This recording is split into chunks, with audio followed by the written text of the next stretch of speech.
Gi Bibium is a young woman who suffers from social anxiety. Her face is perpetually blank, like a piece of wood, which often leads to customer complaints.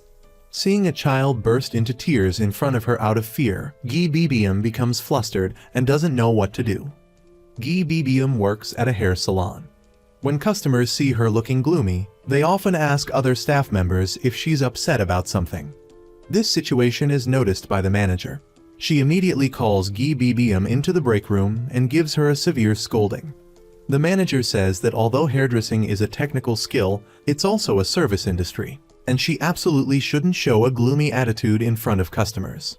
Seeing that Gi Bibium still shows no change, the manager can only walk away, feeling helpless. As for Gi Bibium, she can only nervously bite her nails. When she gets home, thinking about her manager's advice, Gi Bibium decides to change herself. She takes out her phone, plays a video, and starts practicing how to smile. However, the noise from her practice disturbs her neighbors next door, causing them to yell at her to be quiet. The next day at work, Gi Bibium's forced, awkward smile makes a coworker who has just walked in jump in surprise. Feeling her coworker constantly staring at her with strange looks, Gi Bibium feels incredibly discouraged. After changing into her uniform, she goes to see her coworker and explains that she was just trying to smile at her. If there's anything she can improve, she will continue to try her best. As a result, everyone gives her the same advice. Her bangs cover her eyes, making her look gloomy. Gi Bibium then takes a pair of scissors and cuts her own bangs. However, her unconventional bangs are criticized by a stylist named Kwang Soo. He says that her current hairstyle doesn't suit her. He then tells her to sit down and proceeds to work on her hair with his scissors. Gi Bibium's new bangs receive high praise from her coworkers. They say that with such a pretty face, she should have cut her bangs long ago. But Gi Bibium feels like a clown. She takes off her cape, runs into the restroom, looks at herself in the mirror, and feels incredibly frustrated. In her heart, she thinks that Kwang Soo cut them even worse than she did. At this moment, Gi Bibium feels like she's been struck by lightning. The way everyone is looking at her makes her feel suffocated. This only makes her more insecure and withdrawn. When facing customers, she doesn't dare to speak up, and just stands there muttering quietly for over 10 minutes. Finally, a coworker appears, drawing the customer's attention and saving her. This scene is witnessed by a female coworker. She thinks that Gi Bibium has been acting strangely since she started working at the salon. Regardless of her personality, Gi Bibium is also in the category of brain dead. Because the new bangs make her uncomfortable, Gi Bibium is in a daze all day at work, even mixing up customers. The manager sees this and just wants to beat her to death. At lunchtime, the manager deliberately asks Gi Bibium when the new hair dye will arrive. She still answers quietly, as always. The manager gets angry, tells her to speak louder, and criticizes that changing her hairstyle is useless when her personality is still so gloomy. A stylist named Zen speaks up in Gi Bibium's defense, blaming Kwang Soo for giving her new bangs, which makes her hesitate when speaking at work. Kwang Soo argues that, whether it's the shape, length, or texture, the current hairstyle is perfectly suitable for Gi Bibium, flawless to the point where there is nothing to criticize. Zen retorts, saying that it's because of this kind of attitude that Kwang Soo doesn't have any regular customers. It doesn't matter if he thinks it's beautiful if the customer doesn't like it. Seeing the two arguing because of her, Gi Bibium feels extremely guilty. She apologized to everyone, then sadly left. Upon arriving home, Gi Bibium recalled the instructions from the vocational school principal. Whether in a restaurant or a company, one must always smile, act politely, and actively initiate conversations with customers. This is how to create a good impression. At that moment, Gi Bibium mustered all her courage. She didn't want to give up on her beloved hairdressing profession. This time, she was determined to change and show a completely new side of herself. Gi Bibium wanted to overcome her fear of interacting with customers. Her male colleague, Muyol, advised her to look directly at customers and smile, which would show goodwill. If she kept having that stern look, customers would soon be scared away. Gi Bibium found Muyol's advice to be very reasonable, so she decided to try staring at customers to show goodwill. However, this action made customers feel uncomfortable, which she didn't realize, and continued to stare. This made customers upset and they wanted to ask for a different stylist. Gi Bibium felt helpless and could only run to a corner in the storage room to quietly endure. After adjusting her mood, she returned to work. An elderly woman asked her for a wet towel, then bent down in front of her. Gi Bibium didn't understand but followed her request. It turned out that there was hair dye on her forehead, and the kind old woman wanted to help wipe it off with a wet towel. Seeing the customer caring for her like that, Gi Bibium couldn't hold back her tears, which started flowing down her face. She rushed out of the salon and stood by the corner of the wall, sobbing because she couldn't control her emotions. After the salon closed, Gi Bibium cleaned up with a heavy heart. She felt that perhaps she wasn't really suited for this job and intended to talk to the manager to resign. But before she could say anything, the manager saw right through her intentions. The manager immediately changed the subject, offering to take everyone out for dinner. When they arrived at the restaurant, an awkward situation occurred that embarrassed everyone. The private room they had reserved was a low seating room. This was a problem because hairdressers often work standing for long periods, and their feet were often smelly. Therefore, they usually avoided places where they had to take off their shoes. The smell of their feet was so strong that the waitstaff almost fainted. During dinner, everyone encouraged Gi Bibium, hoping she could overcome her social anxiety. Hairdressing is a service profession. One has to interact with many people every day. Moreover, in a year, she would become a full-fledged hairdresser. If she was still hesitant and mumbling by that time, how would she get any customers? Her colleagues teased her, which only made Gi Bibium silently drink her wine. After the party, the manager worried that Gi Bibium would get into trouble if she was drunk, so he asked Muyol to take her home. Although unwilling, when he saw a drunk man trying to sit next to Gi Bibium, he kindly sat down next to her to protect her. Gi Bibium asked Muyol if she was really useless, not even having the courage to talk loudly to customers. She praised him for being skilled and knowing how to talk to customers. It turned out that Muyol had exchanged phone numbers with a customer before they left. Gi Bibium witnessed this, which made him embarrassed, and he cursed himself for being so careless.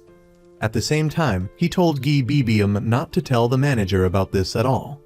The next day, after work, Gi Bibium walked home alone. She saw a street performer performing and, gathering all her courage, she stepped onto the stage to introduce herself. Then, she sang a song off-key, which made the surrounding audience immediately lose interest and look down at their phones. This scene caught Muyol's eye. He smiled because he saw her finally stepping out of her comfort zone and overcoming her social anxiety. He believed that if she kept working hard, she would certainly succeed. Gi Bibium bravely approached the customer, speaking in her loudest voice yet. "Excuse me, Mamsir, please have a seat." The customer felt like their hair was splitting at the ends, and wanted to ask if there were any effective treatment methods. However, Gi Bibium said, "It's not necessary right now." This scene made the manager restless. The manager quickly called Gi Bibium over, instructing her to market products to the customer. He said, "Only when the shop's business improves will everyone get a bonus." However, Gi Bibium had a social anxiety disorder. Standing next to the customer, she stammered, unable to say a word. The manager had to quickly step in, promptly introducing the shop's hair care service packages. He also mentioned that a 20% discount would be applied if 6 sessions were purchased at once. The customer immediately agreed to sign up for the package. Towards such a cheerful customer, the manager felt a little incredulous but promptly proceeded to register the customer. At lunchtime, Gi Bibium planned to go out to buy food. Just as she stepped out of the shop, she encountered some strangers. They asked Gi Bibium to call Muyol out to help, saying that they were his friends. But when Gi Bibium called Muyol out, she saw those people chasing after him. She thought to herself, "Did I cause trouble?" Having not finished buying her food, upon returning to the shop, Gi Bibium still couldn't find Muyol. She then asked Kwang Su if he had seen him. Kwang Su told her to serve customers first. Gi Bibium worked in a state of unease all day. Her female colleague was also dissatisfied with Muyol's sudden absence and thought he was too irresponsible. While Gi Bibium was having dinner, Muyol returned to the shop dejectedly. It turned out that Muyol had been two-timing and his girlfriend's boyfriend had come to the shop to confront him. Just when Muyol was about to leave, Gi Bibium, while practicing cutting hair, accidentally cut her finger. Muyol quickly helped her find a band-aid, saying, "Don't practice anymore today, go home early."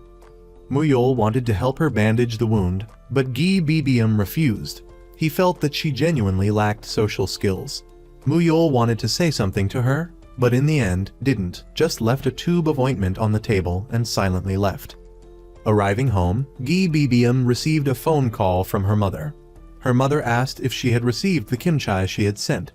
But her mother didn't know that Gi Bibium didn't actually like kimchi. She took the kimchi to her landlady and gave it to her. The next day, Gi Bibium woke up late and rushed to the shop because it was her day to be in charge of cleaning. But when she entered the door, Muyol had already cleaned everything up and was even bragging about his escape from yesterday. At this time, the manager who was fuming also arrived at the shop. She was about to get angry at Muyol for leaving on his own yesterday, but unexpectedly he raised both hands in the air and knelt down. Everyone held their breath in anticipation. Thinking that Muyol would be fired, everyone was stunned when the manager didn't announce his dismissal, but instead turned the conversation into a reprimand session. After the morning of being lectured by the manager for leaving without permission, Muyol worked like a chicken pecking at rice, diligently as much as possible. In the end, he even got extra tips from customers. When he went out for lunch, a man drove up, saying that he was a friend of Muyol and wanted to find him. But the manager thought that Muyol was causing relationship trouble, and some girl's boyfriend had come to the door looking for him. To avoid conflict from breaking out in the shop, the manager quickly called Muyol. Unexpectedly, his phone was in the closet. After that, she called for Gi Bibium, telling her to find Muyol immediately because the salon was currently very crowded with customers. She was worried that if the two of them got into a fight, it would create a bad impression. However, just as Gi Bibium stepped into the door, Muyol walked out of the other one. Luckily, Muyol was the type who was hard to drag away. While he was hitting on a pretty young woman, Gi Bibium pulled him outside. Seeing the man waiting for him, Muyol hesitated, not wanting to meet him. Gi Bibium asked who the man was, but Muyol stammered, unable to say. The salon manager told Gi Bibium to get the man to leave. Unexpectedly, a customer recognized him. It turned out he was Song Kang-in, a national soccer player. Just as the customer was about to take out his phone to take a picture with him, the man, having been recognized, quickly left. Everyone felt that this was definitely serious. Muyol had dared to hit on the national soccer player's girlfriend. At this point, the manager called Muyol outside to talk privately. Afterward, the hair salon immediately blew up, everyone thinking that Muyol would surely be fired. Only Gi Bibium felt bad for him. She wasn't worried about Muyol being fired, but was just thinking that the salon hadn't been hiring lately. If he left, the remaining staff would have to work very hard. As closing time approached, the manager gathered everyone together. Everyone thought he was going to announce Muyol's firing, but instead, it was a lesson about the need to be economical when using hair repair treatments on a regular basis. The next day, Gi Bibium and Muyol had a heated argument. It turned out, the reason Muyol had learned hairdressing was because, while he was having late-night food, he had met a pretty girl who was a student at a cosmetology school. So, Muyol had gone to beauty school just to pick up girls. After that, everyone was curious if Muyol had been able to pursue that girl. Muyol declared that he definitely had, but now he didn't know whose arms she was in. Gi Bibium felt that Muyol was ridiculous. Hearing Gi Bibium talking behind his back, Muyol immediately retorted, asking her why she got into hairdressing. Was it for some noble ideal? Or to further her hairstyling career? Muyol also said that Gi Bibium wasn't smart enough to be a doctor or lawyer, nor was she a rich lady who could spend all day playing around. Coming into this profession was clearly just to make money. He advised Gi Bibium not to act like she was so high and mighty. In the end, the two parted unhappily. The next day, Zen came to Muyol, telling him that men should be more magnanimous and not hold grudges against Gi Bibium. Then, Zen pulled Muyol in front of Gi Bibium and said that Muyol wanted to apologize. At the same time, he proposed that Gi Bibium try her skills by giving him a free haircut. Seeing Gi Bibium getting ready to cut his hair, Muyol asked why she was smiling. Furthermore, she was smiling so mischievously. Gi Bibium said it was the first time she'd ever cut a real person's hair. Muyol asked her what hairstyle she was going to give him. Gi Bibium blurted out a crop cut, which Muyol vehemently opposed. While the two were exchanging words, Gi Bibium completed her first ever haircut on a real person. The next day, everyone praised Gi Bibium's skill. However, Muyol pointed out her cutting mistakes, which led to a non-stop argument between Kwang Su and Rio. The following day, Kwang Su greeted a female customer. She shyly mentioned that she had premature gray hair and often dyed it. But Kwang Su bluntly stated it wasn't premature gray, just gray hair. The atmosphere immediately became awkward.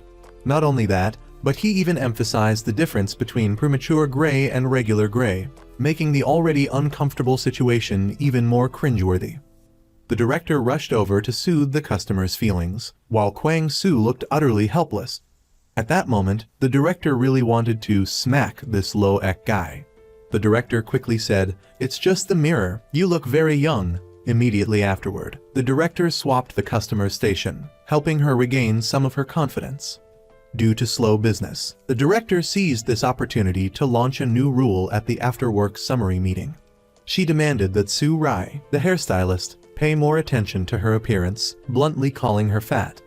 At the same time, she told Gi Bibium not to be so gloomy all the time, like she'd lost her soul. The director had intended to shout out the shop's motto to boost morale, but after thinking about it, realized it was pointless and just gave up. That day, the hair salon welcomed a special customer who sent shivers down everyone's spine. The boy's appearance wasn't just like an earth-shattering earthquake. It made all the staff in the salon try to avoid him, each hoping he wouldn't notice them. The 6-year-old boy named Dong Min scared everyone because his mouth was just unbearable. The hair salon director, having just complimented a customer for looking only 40 years old, overheard the adorable boy being asked, "How old are you?" Dong Min replied, "I'm 6. How old are you, lady?"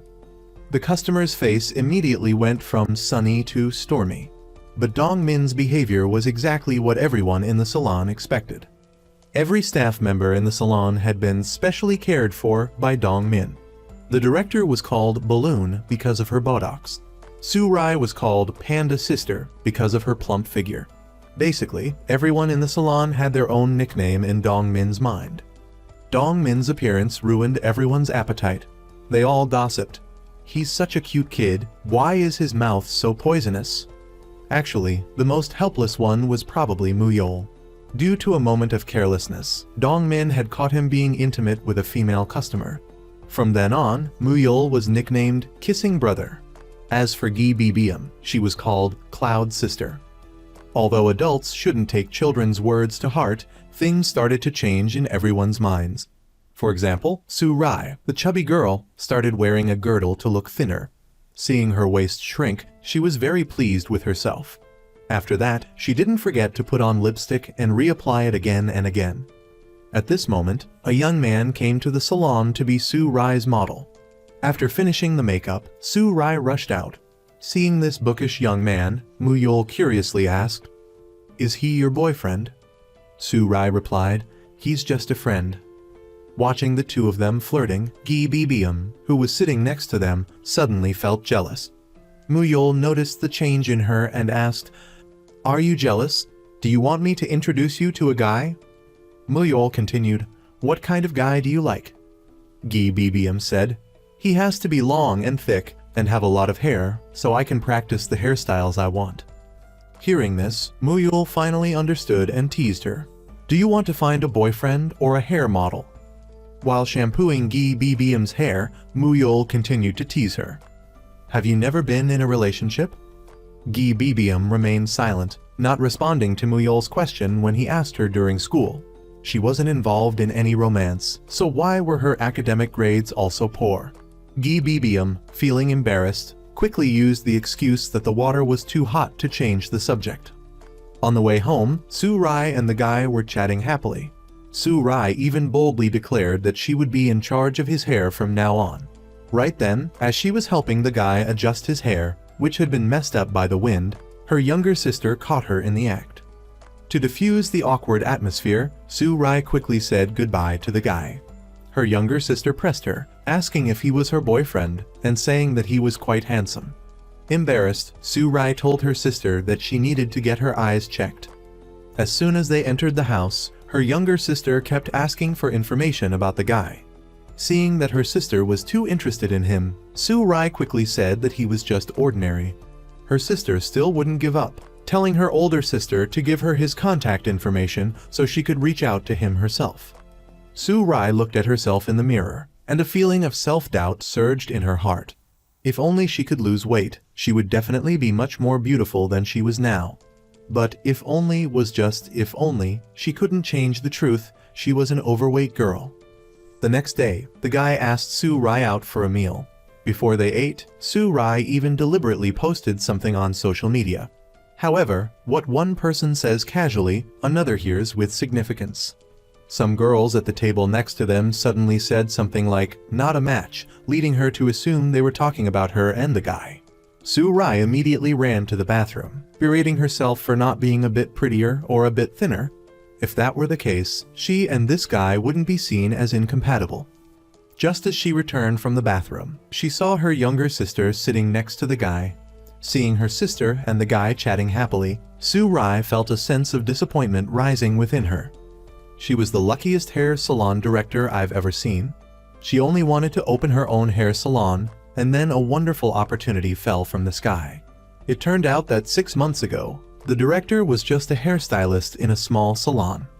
When the weather was stormy and everyone was getting ready to close up and go home, a special customer unexpectedly visited the salon. Seeing the old woman with her intimidating appearance, everyone immediately chose to avoid her. Before she could even catch her breath, the old woman stopped her and asked her to cut her hair. She reluctantly led the old woman to the hairstyling area. When she saw the old woman's filthy hair, she still tried to suppress her disgust and asked the old woman what kind of hairstyle she wanted. The old woman requested a luxurious and glamorous hairstyle.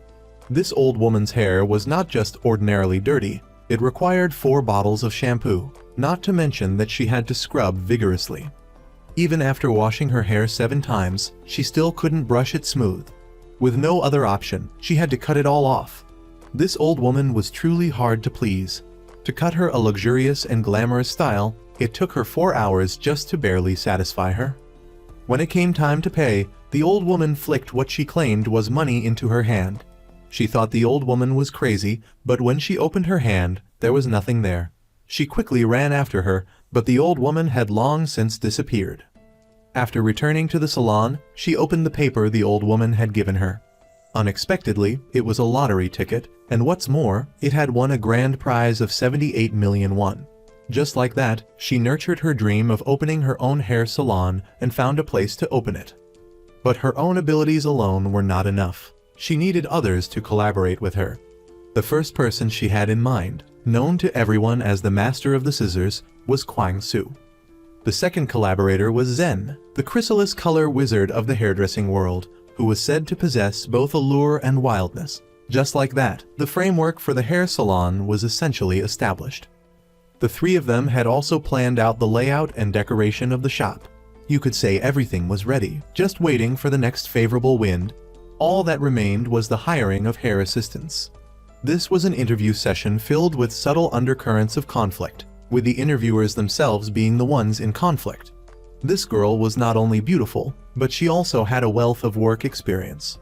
The manager and Zen were both very pleased, but Kwang Su, after making a semicircular motion, changed it into an M symbol, outright rejecting this girl. This was because he and Zen were sworn enemies in the hairdressing profession. When Zen saw that Kwang Su was always going against her, she didn't hold back either. From that moment on, the battle between Kwang Su and Zen officially began. Regardless of whether you agree, I don't agree. What can you do to me? This put the job applicants at a disadvantage, because the rule beforehand was that everyone had to agree before someone could be hired. These 2 difficult people kept bickering back and forth, arguing for over 300 feet. The manager really had no other choice. If she let them keep bickering like that, when would they ever be able to hire an employee? Therefore, the manager decided to switch to a majority vote system. The next applicant made everyone jump. It was obvious that this photo had been edited using a filter. Even though Zen saw that Kwang Soo had drawn an X through the application, if she agreed with him, she would feel annoyed. If she had a different opinion than him, she would find it very bothersome. Kwang Soo seemed to have seen through Zen's thoughts, hoping that she would consider the overall benefit of the hair salon. Because each employee represents the image of the salon, just like a dermatologist with rough skin or a clothing salesperson who always wears sweatpants. How would they run a successful business?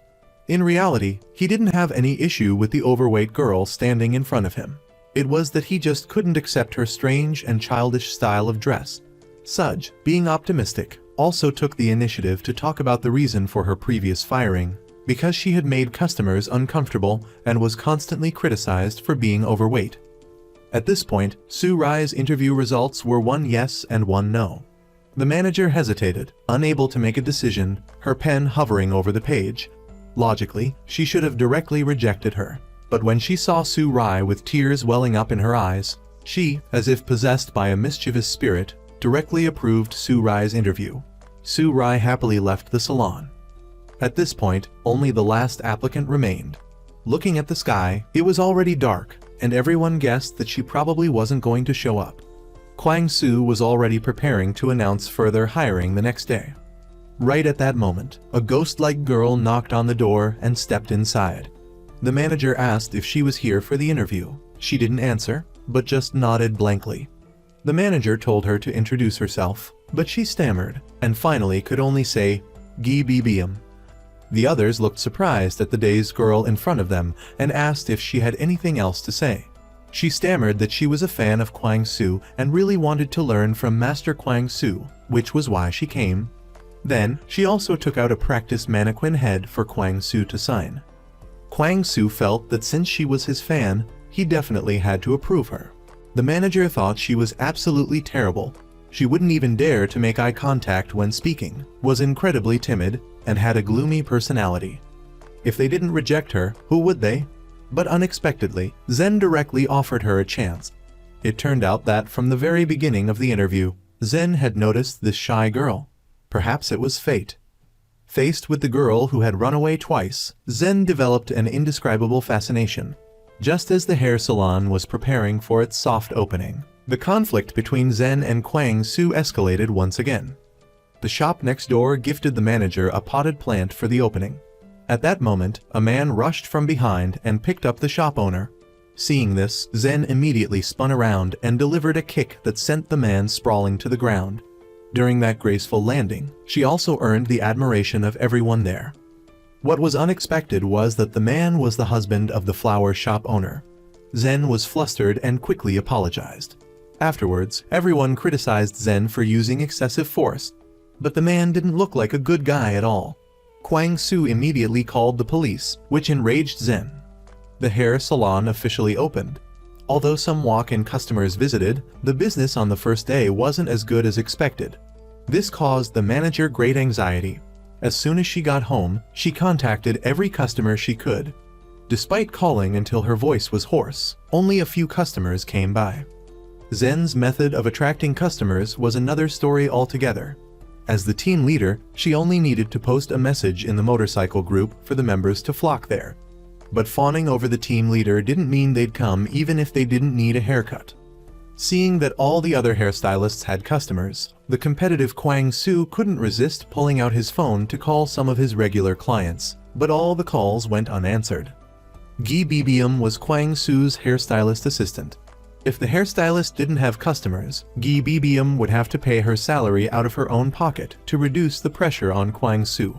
She was also preparing to take action, but she suffered from social anxiety and wasn't good at speaking. She intended to copy the marketing tactics of other shops. So, Gi BBM held flyers in her hand, but she couldn't distribute them because the crowded area made her feel uneasy. Today, she went to the busy area as usual to hand out flyers. Then, a man holding a flyer approached her. After finding out that she was the hair salon's assistant, he enthusiastically helped her hand out flyers. Gi BBM, worried that the man would demand payment after he finished, quickly ran away and returned to the salon. But after handing out the flyers, the man also came to the salon. Gi BBM thought the man was chasing after her for money. Facing Gi BBM's mumbling voice, the man couldn't understand what Gi BBM was trying to say. It turned out that the reason the man helped Gi BBM hand out flyers was because the manager was his aunt. This was no different than using connections to get in through the back door. Su Rai and Gi BBM were both very dissatisfied with this. The hair salon was already struggling, and now they had taken on Muyol, who knew who would be fired later. The more worried they were, the more mistakes they made. Right when Su Rai was assisting Zen, she accidentally knocked over Zen's toolbox, causing Zen to angrily yell, "You fat slob, you're a mess." That day, Gi BBM met a customer, who happened to be from the same hometown and also a regular at the salon. Before leaving, this fellow hometown customer invited Gi BBM to have a meal sometime. Initially, she thought it was just a polite gesture between people from the same place, but to her surprise, she received an invitation from him the very next day. Faced with this unexpected invitation, Gi BBM was very flustered. Zen told her she should socialize with customers more. Su Rai also said the guy seemed friendly and handsome. The manager, on the other hand, told Gi BBM to just go for a meal to get to know him better, and to make sure she made a good impression on him during their first date. Not only did Kwang Su give her bouncy curls, but Zen also did her makeup. Seeing Gi BBM after her makeover, everyone exclaimed how beautiful she looked. Muyol also wanted Gi BBM to cheer up and not look so lifeless. He encouraged her to try and smile, and keep that smile on her face. When Kwang Su dropped Gi BBM off at the meeting place, Gi BBM felt anxious and wanted to leave. After being encouraged by Kangoo, Gi BBM finally dared to step out of the car and head into the restaurant. Gi BBM was clearly nervous. She was about to turn back when her hometown acquaintance spotted her. However, what she thought was going to be a date for two turned out to be a small hometown gathering. Faced with a barrage of questions from the other hometown folks, Gi BBM, who had social anxiety, didn't know how to react. Her awkwardness made everyone feel bored. After that, they left her alone, while the man who had invited her had to entertain the other guests. Gi BBM herself didn't dare to ask to leave, so she could only sit there, drinking by herself. While going to the restroom, she absent-mindedly opened the toilet lid, causing her phone to fall into the bowl. She quickly pulled the phone out, frantically wiping it with tissues. It was a new phone, so she could only hope it wasn't broken. But as fate would have it, after drying, the phone just wouldn't turn back on. Gi BBM sadly walked out of the restroom, and saw that everyone was starting to leave. The man from her hometown asked if she wanted to go to karaoke next. Gi BBM immediately declined. He then asked her to give him 20,000 won for the gathering fee. Gi BBM was stunned to hear she had to pay. She'd only had one meal and now had to pay 20,000 won for the hometown association. After paying the 20,000 won, she was truly broke. On the way home, Gi BBM wanted to ask her hometown acquaintance for cab fare, but the words just wouldn't come out. She walked down the street, the road home seeming so far away. She was already drunk, and even took the wrong turn. Just when Gi BBM was about to lose all hope, she saw a payphone in front of her. Gi BBM used the collect call method to call Muyol, hoping he could come rescue her in her distress and tell him her current location. While Gi BBM was anxiously waiting, she met a regular customer from the salon. The customer generously offered Gi BBM a bottle of soft drink. Gi BBM looked down and saw it was a digestive aid drink. The two had just sat down and talked for a bit when Muyol arrived. The customer, thinking the two were on a date, made an excuse and left. Muyol was curious as to how Gi BBM had managed to remember his complicated phone number. Gi BBM was silent, thinking back to her time with Muyol. Just as Muyol was about to get up and leave, Gi BBM grabbed his hand. "Because I like you, I think I like you." Muyol looked at her, the atmosphere frozen in that moment. They looked at each other awkwardly, unsure of what to say. Finally, Muyol was the first to speak. He apologized, saying he wasn't comfortable being the boyfriend of someone who had never been in a relationship before. Just like that, the first confession of the girl with social anxiety ended in a state of turmoil for both of them. Back home, Gi BBM was deeply regretting her impulsive confession from the previous night. They bump into each other every single day, and she has no idea how she's going to face him later. Gi Bibiam barely had time to regain her composure when Muyol arrived at the front of the hair salon. Gi Bibiam wanted to find a place to hide, but the salon was so small it could fit on the palm of your hand, and she didn't know where to go. Just as Muyol stepped into the salon, the phone at the front desk suddenly started ringing. It turned out to be a call from the security company, informing them that the salon's alarm had gone off. Muyol quickly rushed into the salon to check the situation. After discovering that nobody was inside, he hastily went back to tell the security company that the door was open, but he didn't see anyone, fearing things would escalate. Gi Bibiam then stood up, making Muyol jump. After confirming with the security company that there was nothing wrong with the salon, Muyol hung up and quickly left. By then, the others had also arrived at the salon. Gi Bibiam awkwardly greeted everyone, even commenting that the weather was nice today despite the fact that there was a thick fog outside. Realizing she'd said the wrong thing, Gi Bibiam quickly ran to the restroom. At this moment, everyone was speculating about how Gi Bibiam's date went the previous night. Gi Bibiam also pressed her ear against the door to eavesdrop. When those outside started talking about losing face, Gi Bibiam assumed they were talking about her confessing to Muyol yesterday. She frantically ran out in front of everyone. Zen thought that Gi Bibiam's date had been unsuccessful, which was why she was hiding in the restroom. Zen advised her not to dwell on it, as there were plenty of good men out there. Gi Bibiam said she would forget about him, but she didn't expect Muyol to be such a blabbermouth. Muyol was bewildered upon hearing this. He realized that Gi Bibiam had probably misunderstood what everyone was talking about and wanted to stop her from saying more. However, Gi Bibiam continued to rant, saying that making a joke out of this was not good. Gi Bibiam was about to continue when Muyol quickly cut her off. If Gi Bibiam kept talking, everyone in the salon would find out about her confession to Muyol. He kept winking at Gi Bibiam as a signal. Gi Bibiam finally understood that she had misunderstood, but the failed confession from yesterday was still haunting her. Whenever she bumped into Muyol at the salon, she would find an excuse to leave right away. At that moment, a customer was giving Zen trouble. She demanded that Zen cut her long hair short. But Zen knew that her husband liked her hair long, and it was probably because the woman was mad at her husband that she was demanding a haircut as short as possible. Zen suggested that such a drastic change at once might feel strange, but the woman insisted that it was her hair, and she wanted it short. However, after the cut, the woman showed a forced smile. When leaving the salon, she rushed to the restroom next door to look at herself in the mirror. She knew she was in trouble, and her husband would surely give her a hard time. And it was just as she had predicted. When the salon was about to close, her husband stormed in. Right inside the door, he asked who was the director, Zen. Seeing that her husband was agitated, the woman quickly rushed over to try and mediate. The man demanded, "How dare you cut another man's wife's hair this short?" Zen explained that the woman had requested it herself. But no sooner had Zen finished speaking than the woman turned on him, saying that it was his own decision. At this point, the manager calmly apologized to the man, which finally eased his anger somewhat. More than an hour later, he finally agreed to leave with his wife. Gi Bibiam's mother had traveled all the way from her hometown to Seoul to visit her daughter.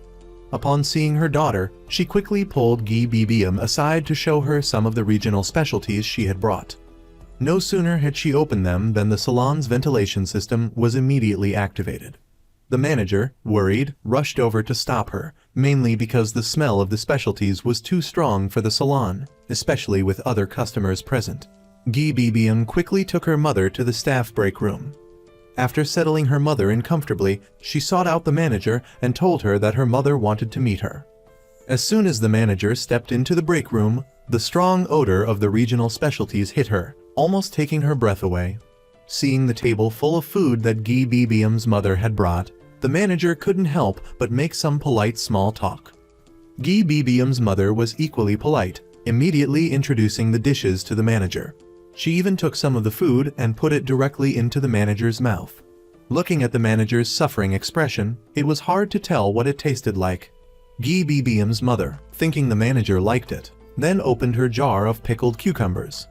This time, things really escalated.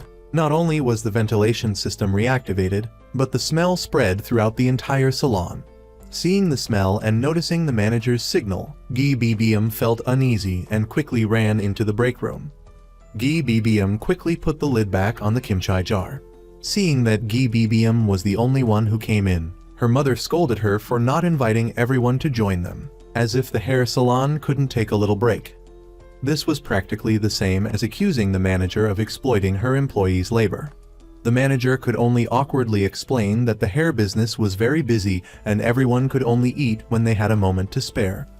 Afterward, the manager made an excuse to leave the break room, the awkwardness piling up one moment after another.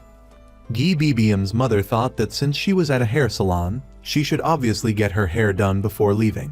Gi BBM froze, realizing that in her hometown, a haircut cost only 30,000 won, while the cheapest service at this salon was at least 120,000 won. If she didn't stop her mother, with such a high price, she didn't know how her mother would feel. Gi BBM was planning to make an excuse about the salon requiring appointments to prevent her mother from booking services, but her mother had plenty of time and could wait. Moreover, leaving right away would be impolite. She should at least spend some money before leaving.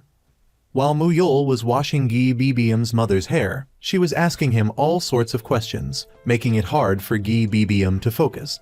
At the same time, Zen, who was free, also came to the break room. The manager and she quietly discussed Gi BBM and her mother's personalities. How could one person be so timid and soft-spoken, while the other was so outgoing and loud? The difference was just too much. As the manager reached for a piece of food, the strange odor made her think it was spoiled. Meanwhile, the styling of Gi BBM's mother's hair was nearly finished. After Gi BBM washed her mother's hair, her mother was ready to pay and leave the salon. But when it came time to settle the bill, the manager found herself in a predicament. How much should she reasonably charge? Gi BBM's mother said directly, "Charge whatever you need to. Don't give me a discount just because I'm someone you know," even though the manager had already reduced the price by half. But as they were leaving, Gi BBM's stepmother kept nagging at her, saying that everything was too expensive and not as nice as things from the shops back in their hometown. After her stepmother left, Gi BBM returned to her break room, preparing to clean up the dishes that everyone had finished eating. However, when she looked in the trash can, she saw that people had thrown away the food. Everyone wondered why Gi BBM hadn't called her mother, but she didn't respond. In fact, it had been 20 years since she last called her mother, simply because she was her stepmother. Although she wasn't her biological mother, she still secretly sacrificed for Gi BBM, not minding the long distance from her hometown to the city to visit her. The townspeople waited for Gi BBM to finish her night shift just to see if her living environment was good, so they could be at ease. When she saw the empty refrigerator, her stepmother kept scolding Gi BBM for not taking care of herself and carefully arranged the food she'd brought into the refrigerator. Gi BBM was moved. To release her emotions, she quickly ushered her stepmother into the bathroom, but when it came time to sleep, Gi BBM was embarrassed because her place was too cramped, only big enough for a small bed. Her stepmother told her to sleep on the bed together, but Gi BBM insisted that she could sleep on the floor. In the end, unable to convince her stepmother, the two of them squeezed onto the only bed in the room. In the middle of the night, when Gi BBM wanted to get up, her stepmother, who was sound asleep, hugged her tightly. In that moment, Gi BBM felt her warmth. Perhaps this was the boundless love of a mother.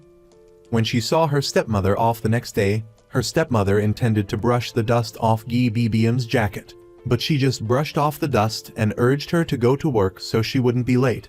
Watching the car gradually disappear from view, a myriad of emotions welled up inside Gi BBM. On her way to work, Gi BBM was overcome with an indescribable feeling. When she arrived at the salon's break room to organize her things, Gi BBM found an envelope in her bag. Opening it, she realized that her stepmother had secretly slipped it into her bag that morning. At this moment, Gi BBM couldn't hold back anymore. The overwhelming emotions caused her to have stomach cramps. Muyol quickly took her to the hospital. In the car, Gi BBM cried uncontrollably as she lay getting enrollment for. Gi BBM thought back to the past 20 years with her stepmother. When she saw Muyol approach, Gi BBM quickly covered herself with the blanket because she didn't want others to see her vulnerable side. Muyol kept comforting Gi BBM, but she still kept blaming herself. She felt very ashamed that her stepmother came to the salon to see her, ashamed that her stepmother brought food to the salon, and even more upset that her stepmother had stayed overnight. But what about her stepmother? Not only did she not criticize her, but before leaving, she even left her money for living expenses. Muyol comforted Gi Bibium, "If my mother came to visit, I'd probably find it annoying too." Gi Bibium told Muyol, "She's not my biological mother." Gi Bibium knew that her stepmother was very good to her. She also wanted to do well by her. There were many children who held their mother's hands and called out "Mom," but she had never done that. She hated her own personality. After speaking, Gi Bibium reached her hand out from under the blanket. Muyol thought Gi Bibium needed comfort and took her hand, but Gi Bibium actually wanted a tissue. Embarrassed, Muyol quickly handed Gi Bibium a tissue. After Muyol returned to the salon, he told everyone about Gi Bibium's situation. It turned out that Gi Bibium not only had stomach cramps due to her emotions, but she had also been malnourished for a long time. After the Roman 4 drip, Gi Bibium used the money her stepmother had left to pay the hospital bill. When she arrived home, Gi Bibium saw the food that her stepmother had brought, and she couldn't hold back anymore. For the first time, she took the initiative to call her stepmother and told her, "Actually, I don't like pickled cucumbers, but could you bring another kind of kimchi?" Her stepmother asked, "Then can I bring you radish kimchi?" Her father asked her stepmother who she was talking to on the phone. Her stepmother just said one sentence, "My daughter wants radish kimchi." After that, she gave a rare, happy smile. After Gi Bibium hung up the phone, she also changed her mother's name in her contact list to "My beloved mom." In this moment, Gi Bibium felt an immense sense of relief, as if a weight had been lifted from her shoulders. The next day, at work, Su Rai called Gi Bibium over and gave her a carton of fresh milk that she had prepared. And Kwang Su, the hairstylist, upon arriving at the salon, presented Gi Bibium with a handbag, causing everyone to become curious and gather around to see it. It turned out that, after learning Gi Bibium was malnourished, Kwang Su had bought her vitamins as nutritional supplements. Faced with the care and concern from everyone, Gi Bibium couldn't help but smile happily. It's true that, if you're not the one who's embarrassed, then the other person will be. This woman was demonstrating this saying exceptionally well. She turned out to be Kwang Su's ex-girlfriend, who had been coincidentally introduced to the butterfly hair salon by an acquaintance. This woman's appearance immediately sparked curiosity among everyone. They all wondered if she had come to find the hairstylist Kwang Su to rekindle their old romance. Meanwhile, Kwang Su was hiding in the break room. Zen went to call him out to serve a client who had an appointment. Kwang Su made the excuse that he wasn't feeling well to avoid it.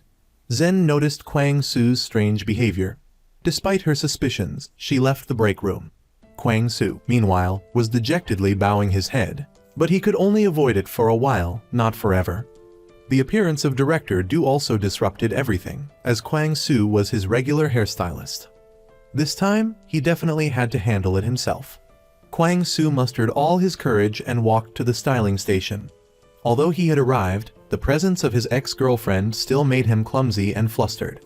Director Du clearly owned a convenience store, yet Kwang Su asked him about how his real estate business was doing lately, whether house prices were increasing or decreasing, which left Director Du and the other staff bewildered. And coincidentally, Kwang Su and his ex-girlfriend ended up facing each other. This made Kwang Su, who was already tense, even more flustered. Finally, his ex-girlfriend took the initiative to speak. After a polite greeting, she returned to her styling station and continued with her hair appointment. Kwang Su then told Gi Bibium to use shampoo number 5 on the customer, as this was a code to buy time. Zen couldn't contain her curiosity and asked about their relationship. The woman said that she had dated Kwang Su for a while. As soon as she said this, everyone in the hair salon fell silent, while Kwang Su retreated to the restroom for another hour. After coming out, seeing that his ex-girlfriend had left, he finally felt relieved. The next day, Gi Bibium received a customer's appointment. Upon hearing the customer's name, she looked at Kwang Su with a peculiar gaze. It turned out that Kwang Su's ex-girlfriend was a big client who had booked 8 hair packages at the salon. So, she would have to come back here at least 8 more times. Seeing that the appointment time was approaching, Kwang Su tried to sneak out of the hair salon, but it was too late. At that moment, his ex-girlfriend also arrived at the salon. She greeted Kwang Soo casually and even brought rice cakes that Kwang Soo liked to eat. That evening, Kwang Soo sadly called Zen. In his drunken state, he told her about being dumped. Looking at Kwang Soo, Zen, who had known him from hairstyling school, felt a deep sense of pity.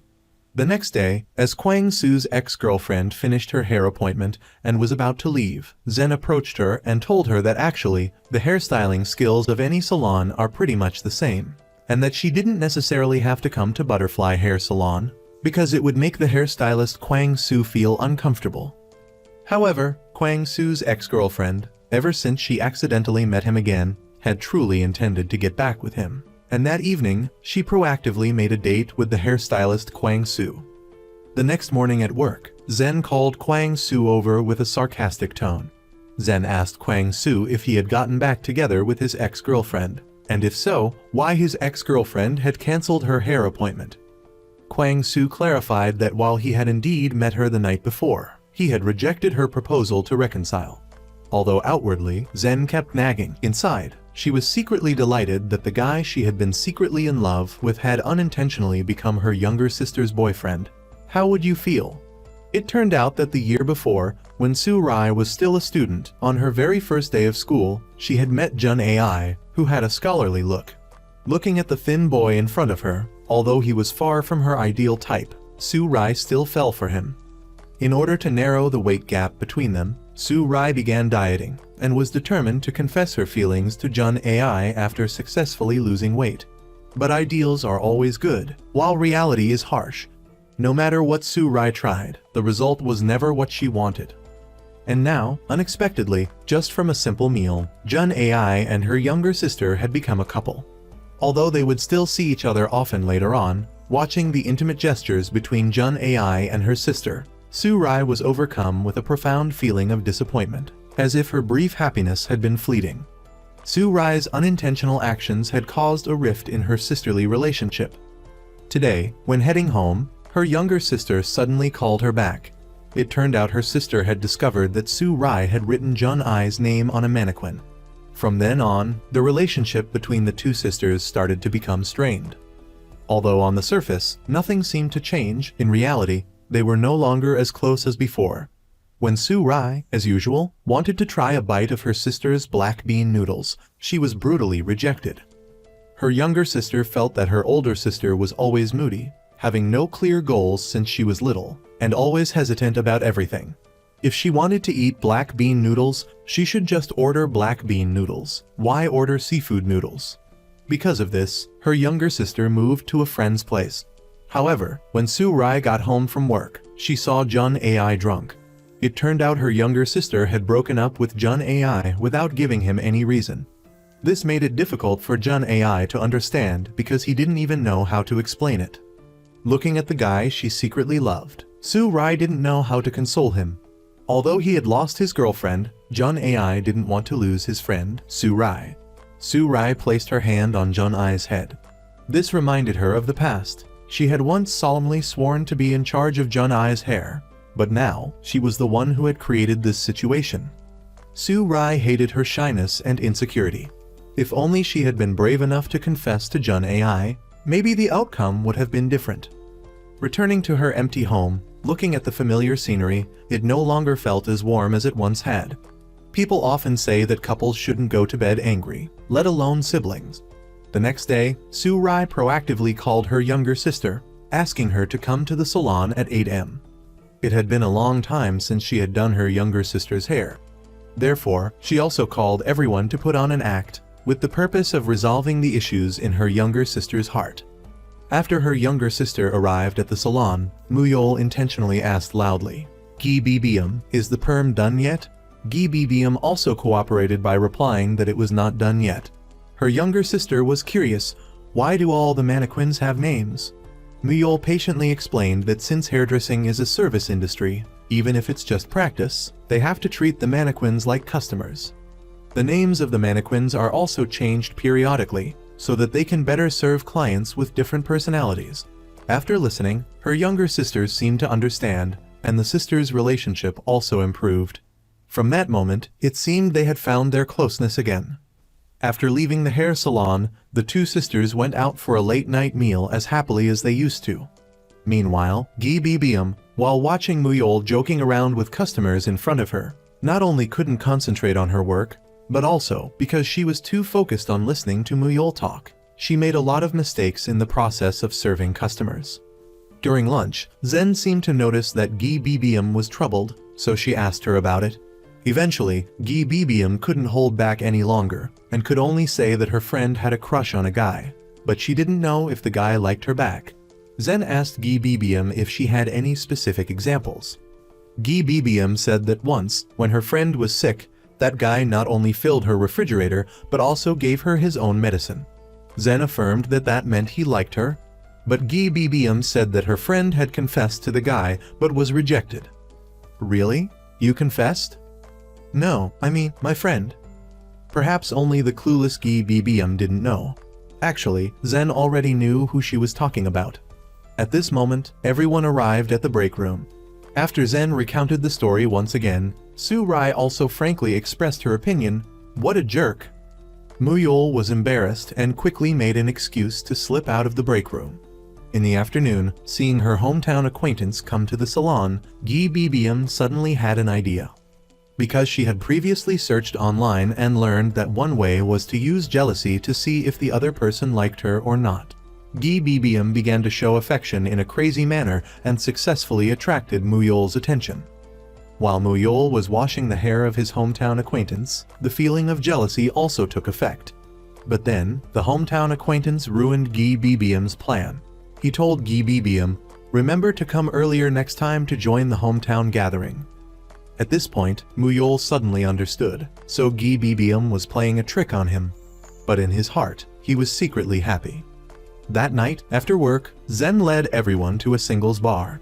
Seeing a group picture of everyone, Muyol couldn't sleep all night.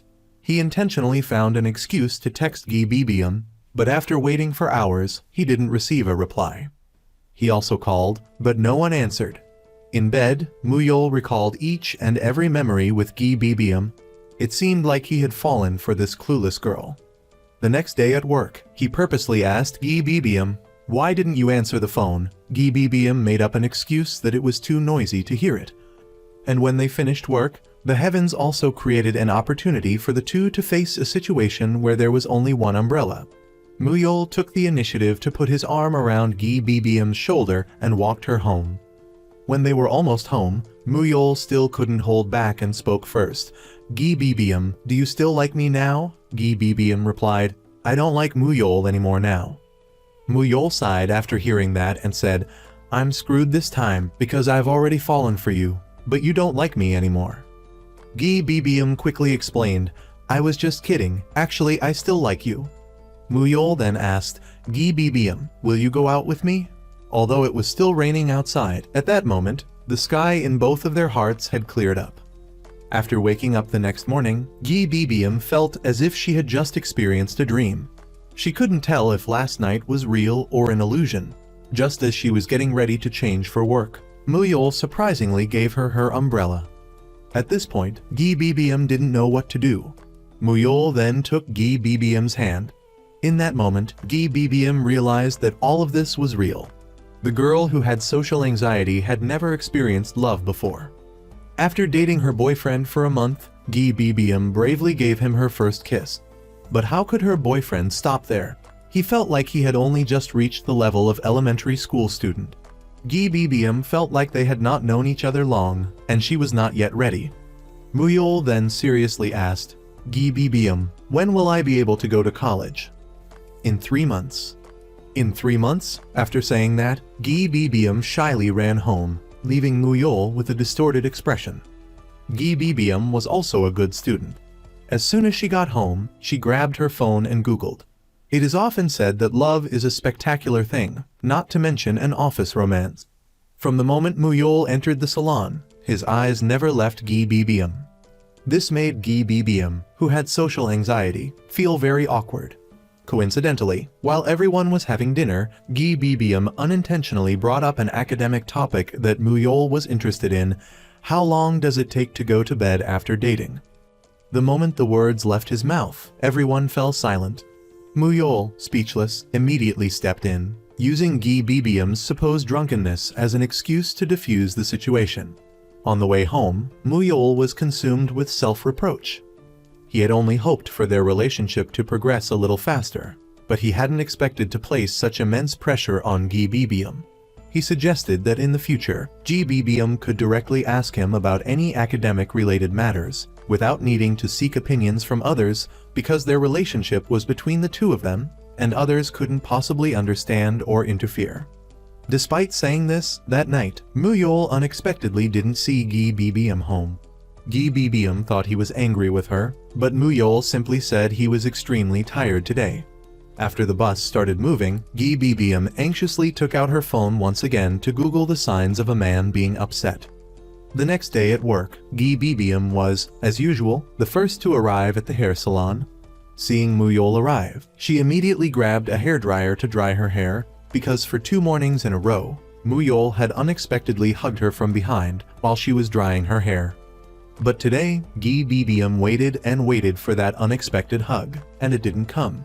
Just as she was searching for Muyol's figure, Muyol emerged from the changing room. Gi Bibiam could clearly sense his distant and cold attitude. To alleviate the tension between them, Gi Bibiam suggested going to see a movie together that evening. Despite being lovers, they were acting like strangers, not speaking a word to each other. Gi Bibiam was also lost in thought on her way home, feeling like a person who had lost her soul. Facing a love that was hard-won, she wondered if she had done something wrong.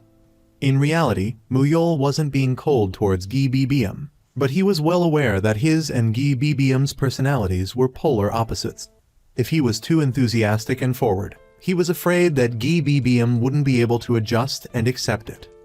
Gi Bibiam also wasn't against Muyol's enthusiasm, but she was afraid that she would become completely immersed in it. However, facing Muyol's coldness also made her feel confused. Now, she understood what Muyol meant when he said, "I don't want to date someone who's never been in love before." Later, Muyol told Gi Bibiam, "Actually, being together is mainly based on feeling and comfort, not having so many rules." As for Gi Bibiam, after being enlightened by Muyol, she seemed to have resolved the knot in her heart. Then, she quietly closed her eyes, looking at the adorable Gi Bibiam in front of him. Muyol leaned down, responding passionately. The next day, while at the hair salon, the director rushed home because her 8-year-old daughter was home alone with a male classmate. The reason for the director's anxiety was that in their recent chit-chat, she had learned that the age of children engaging in secret physical encounters was getting younger. Furthermore, there was a saying, boys and girls should not sit together after the age of 7. This made the director think about her daughter at home, but when she arrived home, she saw the 2 kids only playing checkers. The director breathed a sigh of relief, her heart filled with complicated emotions. She felt both that she was overreacting, and that statistics don't lie. The director was about to secretly watch what the 2 children were doing when the boy noticed her. The director quickly changed the subject. Despite this, the director was still uneasy about the 2 kids at home, so she texted her eldest daughter, hoping that she could come home to look after her younger sister. But the eldest daughter had extra classes until 8 o'clock, and it was almost time for the director's afternoon appointment with a client, which made her even more worried. As she was wondering how to solve this problem, an idea suddenly came to her: take the children out to buy snacks and see a movie. Meanwhile, at the hair salon, Su Rai was anxiously pacing back and forth, because the client had been waiting for more than an hour, but the director hadn't arrived yet. After a while, the director returned to the salon and hastily apologized to the waiting client, rescheduling the appointment for the next day to completely alleviate any concerns. The director decided to have her youngest daughter go for extra classes, but the youngest daughter flatly refused to go. The eldest daughter then comforted the director, saying that her younger sister was still young, and there was no need to force her to take so many extra classes, adding to her stress. But the director was thinking about her past. She had her eldest daughter at 20, but divorced her husband at 23. A person's life could be ruined in just a moment. However, these words from the director infuriated her eldest daughter. The girl felt that she was born and had ruined her mother's life.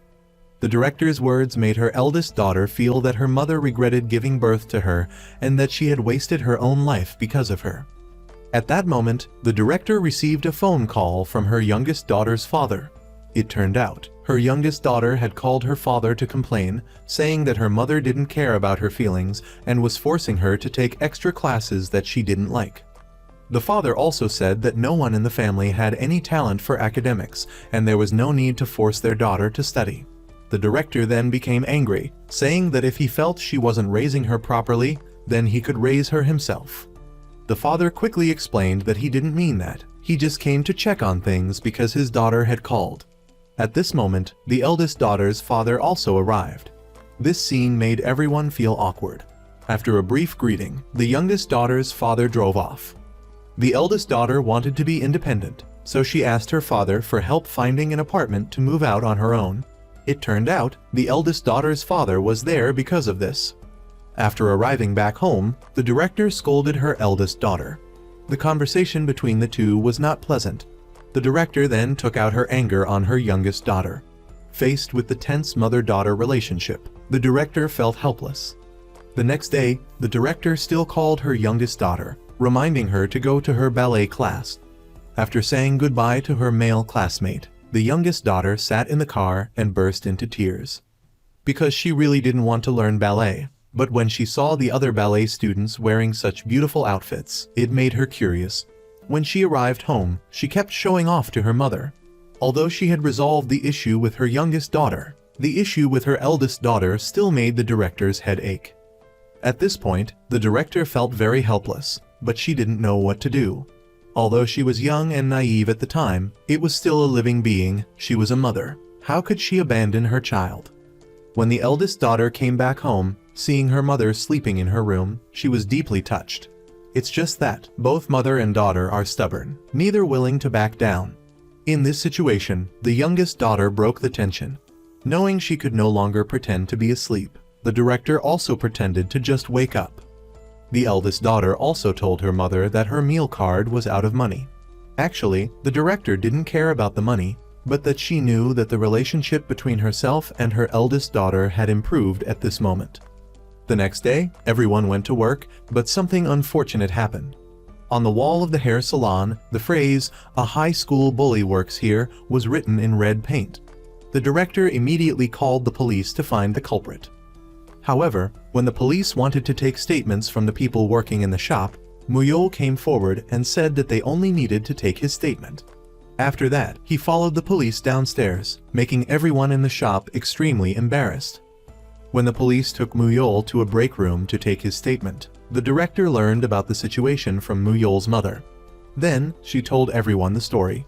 It turned out, when he was in school, Muyol was a member of the school's soccer team. To improve the skills of new players, it was common for older players to discipline younger players. However, a student who had just returned from abroad didn't understand the culture, and he thought the older players were intentionally bullying them. Afterwards, he reported the incident, which was widely covered in the news.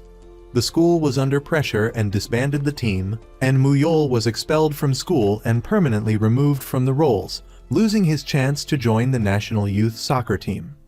Muyol decided to quit his job. Seeing that no one intended to ask him to stay, Muyol sadly left. He also coldly broke up with Gi Bibium and turned and walked away without looking back. Faced with such an irresponsible man, Gi Bibium was heartbroken to the core. In truth, Muyol didn't want to hurt Gi Bibium either, but he was truly left with no choice, because his past had left a deep scar on his life. Ultimately, Muyol left, leaving Gi Bibium alone and lost. She returned home to her mother for comfort. Muyol was in despair, while Muyol was frustrated, asking his mother if they should move away. He felt he had not only made his mother lose face, but he also couldn't face the people around him. However, his mother didn't think it was the end of the world.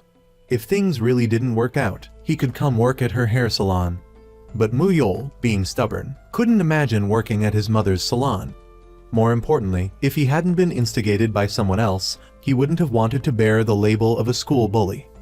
The police had also caught a suspect, but it wasn't the student Muyol had hit back then. However, he deeply resented Muyol. He believed that Muyol was the reason their school's soccer team was disbanded, which ruined his life and caused him to be destroyed. But no one knew that he was the one who instigated Muyol to beat up that student. After leaving the police station, Muyol sought him out, but he showed no remorse. Instead, he blamed Muyol for not hitting the student hard enough, which allowed him to report it. If not, they wouldn't be in this situation. In the end, Muyol restrained himself and didn't fight him. In the following days, Muyol worked as a delivery driver. Although the job was quite easy, he no longer had his usual smile, and he felt empty inside. He had not only abandoned the hairdressing career he loved, but he had also walked away from the person he loved. Muyol didn't want to give up either of these two things, because he feared that he would regret it for the rest of his life. The hair salon still operated as usual, but everyone felt like something was missing. The next day at work, the manager announced that a new assistant was coming. Su-rai was curious, wondering if it would be a man or a woman. Just then, the new assistant walked into the salon, but to everyone's surprise, it was Muyol. But how could Gi Bibium's emotional wounds heal so easily? The joyful times they had shared were gone, replaced by repetitive work like a conveyor belt. At this time, Gi Bibium and Muyol were like strangers. In this moment, Muyol hated himself deeply.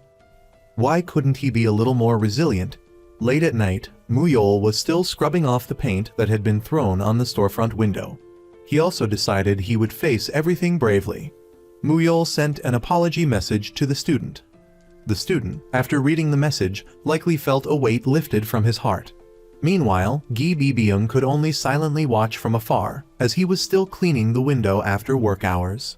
Zen was practicing yoga, but after work, she accidentally ran into someone she never wanted to see again in her entire life. The man in front of her not only disgusted her, but also terrified her. Zen urgently wanted to leave. As soon as she pressed the elevator button, she frantically searched for her eyebrow pencil. But the more hurried she was, the more flustered she became. Seeing people from the yoga studio about to leave, she quickly ran into the stairwell, but thinking of the man she had just seen, she panicked and fell down the stairs. Ignoring the pain in her leg, Zen ran out of the yoga studio. The trauma from her childhood still haunted her. After getting her wound bandaged at the hospital, Kwang Su drove Zen home. Facing the free-spirited Zen, who was very skilled at bossing people around, she not only had Kwang Su pour her water, but also told him to get a pillow to prop up her leg. Facing this narcissistic woman, Kwang Su was speechless. Just then, Zen seemed to remember something, and she quickly wrapped a scarf tightly around her neck. At this moment, Kwang Su teased her. It's unexpected that for Zen, who loves mountain climbing and riding big motorcycles, the most dangerous sport is yoga. Perhaps Kwang Su had hit a nerve, as Zen quickly told him to leave. Because Zen had broken her leg and needed to rest, Kwang Su was also in charge of cooking for her. But facing Zen, who was clearly troubled, Kwang Su didn't ask too many questions. After a week of rest, Zen also started going back to work. She thought that the accident had passed, but unexpectedly, when she accidentally saw a customer's leather shoes, it triggered her memories, and she immediately became terrified. She then ran to the break room, looked for her makeup bag, grabbed her eyebrow pencil, and started applying makeup. It turned out that the reason Zen liked wearing heavy makeup was because she believed it could create an extra layer of armor to protect herself. At the same time, Su-rai also came to the break room to check on Zen. But in response to Su-rai's concern, she received a cold attitude. Zen started to get defensive, and Su-rai questioned her. "Why do you need to apologize?" Su-rai was incredibly frustrated. Seeing Kangoo enter, Zen immediately left the break room. That evening, when Kwang Su drove Zen home, she finally revealed the secret of her childhood trauma. Every time Zen came home, just seeing her uncle's leather shoes would terrify her, because her uncle was a beast. It seems fate has a penchant for playing tricks on people. In a twist of irony, the very next day, he happened to visit the hair salon and saw his niece. Zen, upon seeing him, immediately became flustered. She handed her duties over to Muyol, then rushed into the break room, opening her locker to grab her makeup bag. But having only sketched a few lines, she stopped, resolutely stepped out of the break room, and began removing her makeup while proactively cutting his hair. The moment Zen picked up the scissors, a tremor went through her heart, but within seconds, she suppressed that feeling. Seeing Zen without makeup, he remarked that he preferred her current, pure look to her previous, intense appearance. Faced with his blunt comment, Zen began to resist. She declared that she wouldn't smile, and especially wouldn't smile at him. R's subsequent action made him sense a certain edge, and beads of sweat, as large as peas, involuntarily broke out on his forehead. Luckily, Zen didn't do anything too drastic. Immediately after finishing his haircut, he hastily fled the scene. The next day, everyone eagerly waited for Zen to arrive. When she arrived at the salon, and the moment she took off her glasses, except for Kwang Su, the other four all sighed simultaneously. Zen was confused, while Kwang Su calmly walked up to the others, unceremoniously collecting the money they had bet. It turned out that the manager, believing that Zen had overcome her trauma yesterday, had been extremely hopeful that she wouldn't come to work with makeup today. But unexpectedly, they still saw her with heavy makeup. The woman was happily going to get her new hairstyle, but to her misfortune, right as she stepped out the door, she was met with a torrential downpour. Her freshly styled hair was as good as ruined. The manager, meanwhile, was in a gloomy mood like the weather outside, worried about the lack of customers.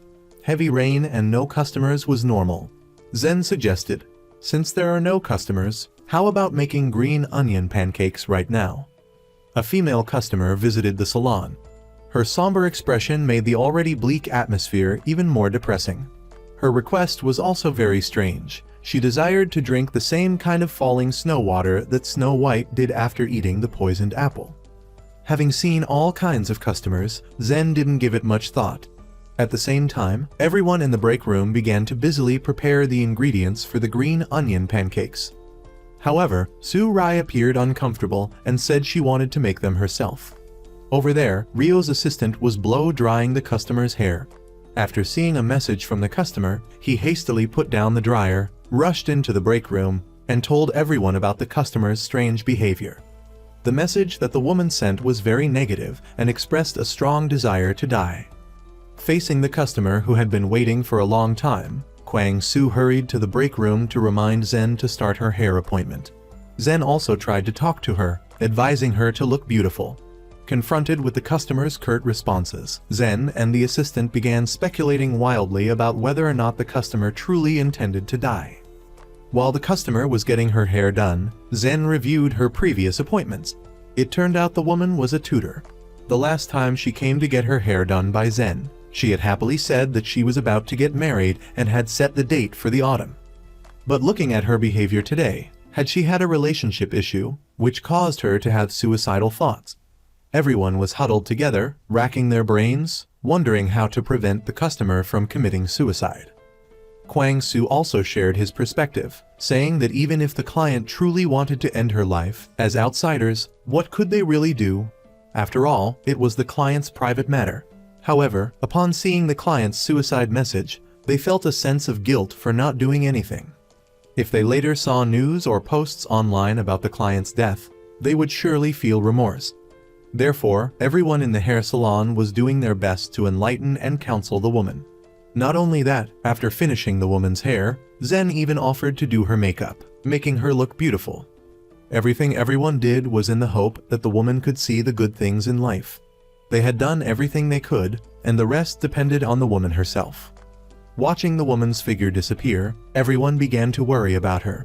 While the assistant was cleaning the workstation, he discovered an item the woman had left behind. He then ran outside, calling the woman back. When he returned the item to her, the assistant frankly admitted that he had accidentally seen her message. He confessed that he himself had once contemplated suicide, but thinking of his parents, he had ultimately abandoned the idea. Furthermore, he had friends who cared about him. The woman left. It was unknown what her final choice would be. Not long after, Zen called everyone to the break room, telling them that the woman had changed her profile picture. Although no one knew what the woman's new profile picture meant, they were certain of one thing: she was still alive. A man unexpectedly grabbed a pair of scissors and inexplicably stabbed Zen's assistant. The assistant didn't resist, as if this was all within his expectations. The two looked at each other for a moment, and then the man released the scissors and ran. The assistant, after pulling out the scissors, couldn't bear it any longer and collapsed. Muyol quickly chased after the fleeing assailant. Just as he was about to catch up, the assailant tripped over a drunken pedestrian. At the same time, paramedics, having received a call, arrived. But the assistant vehemently refused to go to the hospital, as if afraid that others might discover something. The attack at the hair salon also attracted the attention and chatter of onlookers. The assistant was forced into the ambulance, still resisting.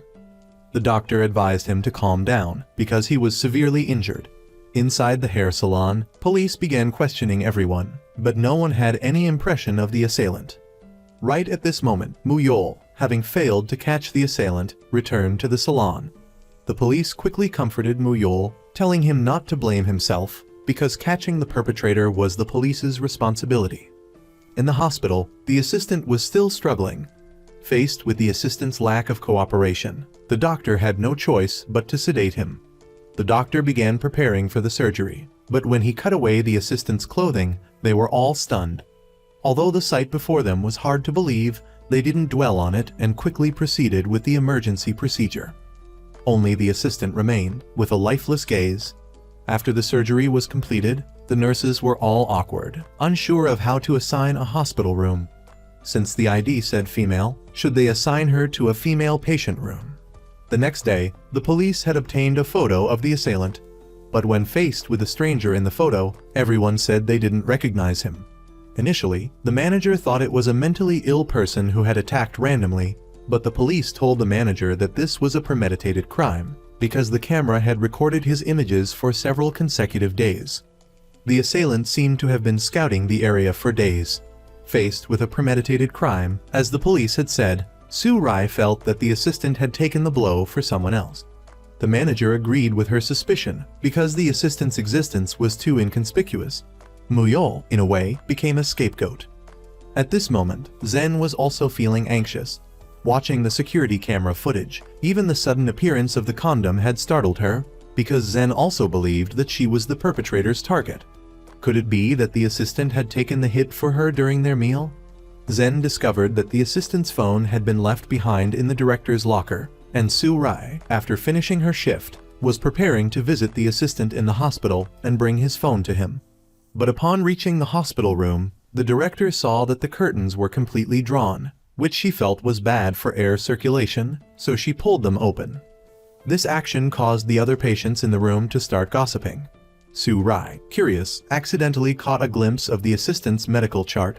Strangely, the gender was listed as female. The two women, feeling terrified, sat in the car, finding it hard to believe what they had just seen and heard. It turned out that the director had just been shocked to discover that the assistant she had been working with all this time was actually a woman. This made it impossible for the director to immediately accept the truth. Even while sitting in the car, she couldn't calm down, while the assistant in the hospital, feeling as if she had been stripped bare, was in an extremely complex emotional state. Finally, she could only silently close the curtains again. After returning to the salon, the director and Su Rai still hadn't recovered from the assistant's situation, and even Gi Bibiam and Muyol were unaware. However, nothing stays secret forever. In fact, Kwang Su had known for a long time that the assistant was a girl. Probably everyone except Kwang Su was in the dark. The director curiously asked Kwang Su how he had found out. Kwang Su had observed the assistant's posture, bone structure, and body curves, so he had known for a long time that the assistant was a girl. The director thought that everyone was Kwang Su's coworker, so he should have said something sooner so everyone would know. But this was a personal matter, so Kwang Su didn't feel comfortable saying anything. A week later, the assistant's health had fully recovered. Before being discharged, she changed out of the men's clothing she usually wore, walked out of the hospital alone, and got on a bus. She didn't know where she should go. Looking at the empty house, she knew life had to go on. In the morning, she got dressed as usual, walked down the familiar street, and eventually ended up at the salon. Faced with the assistant's appearance, everyone was very surprised. But after that, everyone was happy to welcome her back. The fact that she was outed as a girl didn't affect the assistant's work attitude. She continued to do her job well as usual, still helping Gi Bibiam get things when she wasn't tall enough. That evening, as they were about to finish their shift, the director received a call from the police. It turned out that the perpetrator had confessed. Actually, this was also within the assistant's expectations, because the perpetrator was her younger brother. Standing in front of the police station waiting for her family, The assistant proactively greeted her mother, but she didn't receive a positive response from her family. They treated her like a stranger. No one said a word, they just silently drove away, leaving the assistant to face her family's lack of understanding. The assistant wasn't pessimistic at all because she had a place where she could truly be herself, the Butterfly Hair Salon. After a period of estrangement, Gi Bibium and Muyol also got back together. They began a blissful period, looking at Muyol's childhood photos together, filled with hope for their future. But unexpectedly, just as Muyol left to go to the restroom, out of curiosity, Gi Bibium saw a picture of Muyol with his ex-girlfriend. When Muyol returned, she didn't ask too much, just handed his phone back to him. Although it was just an ex-girlfriend, for Gi Bibium, who was just beginning to fall in love, the following days were filled with unspoken worries. Muyol seemed to sense that Gi Bibium was troubled, so he asked her if there was anything she wanted to ask him. At this moment, Gi Bibium was battling her own thoughts. She didn't know if she should ask about the photo or not. In the end, she still didn't have enough courage and instead asked a random question, "Do you like me?" The moment Muyol wrapped Gi Bibium in his arms and said, "I love you," they were seen by Kwang Su and R, who were on their way to buy cake. He immediately felt uneasy because a joke he had made when Zen was injured had made Kwang Su believe it to be true. He had asked R if she liked Muyol, and she had confirmed it. To prevent R from seeing the scene before them, Kwang Su quickly got out of the car and stood in front of Zen. Faced with Kwang Su's strange behavior, Zen was involuntarily affected, assuming that Kwang Su was confessing his feelings for her. But what was truly surprising was that the oblivious man in front of her only asked if the cake was good, and then watched as Muyol and Gi Bibium disappeared into the distance. Kwang Su's series of perplexing actions left Zen confused. At the same time, the salon director was also having complex feelings, all because she had seen a photo of her ex-husband with someone else. When she got home, she quickly asked her daughter if her father had a new girlfriend, even showing her the photo. Faced with the question, "Why are you looking at Dad's picture?" the salon director was momentarily speechless. After all, she and her ex-husband were divorced. He had the right to do whatever he wanted. Embarrassed, she quickly slipped out of her daughter's room and went back to her own. The director couldn't stop thinking about the photo. If you were going to post something, why post a picture of just hands? It was so frustrating. As for Sugi, she also had her own thoughts. Watching her younger sister change her routines in order to lose weight, she wondered if her sister had a new boyfriend, and then she thought about herself. Up to this point, she had never been in love. Tonight, for everyone at the hair salon, it would surely be a long night of restless thoughts.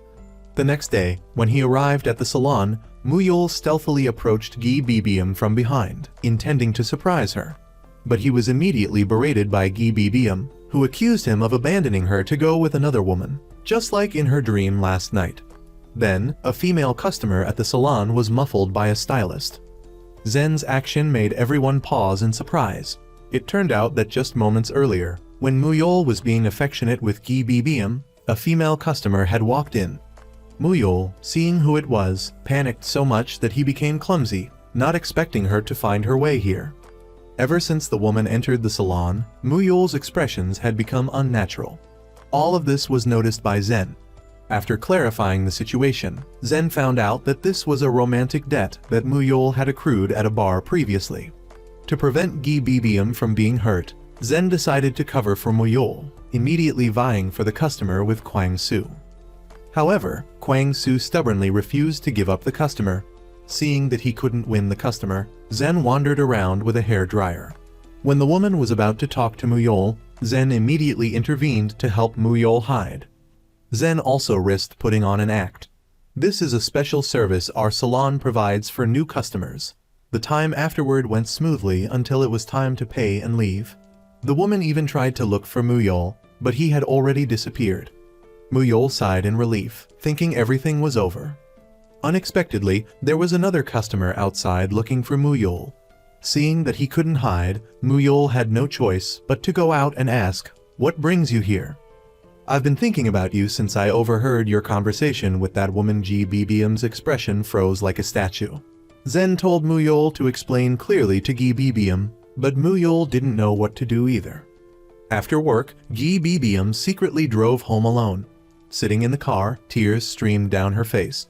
The next day, to comfort Gi Bibium, Muyol went to her newly rented place, helping her assemble a newly purchased table, and also asked why she had cried yesterday.